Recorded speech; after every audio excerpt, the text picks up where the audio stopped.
ఇస్తూ చేసినటువంటి అద్భుతమైనటువంటి స్తోత్రం. మౌన వ్యాఖ్య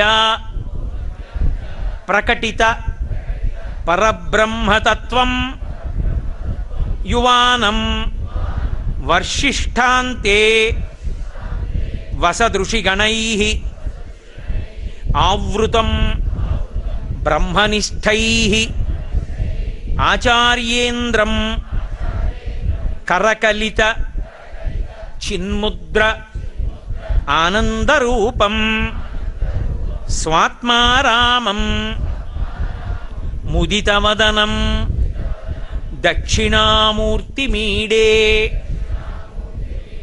వటవిటపి సమీపే భూమిభాగే నిషణ్ణం సకల మునిజనానాం జ్ఞానదాతారం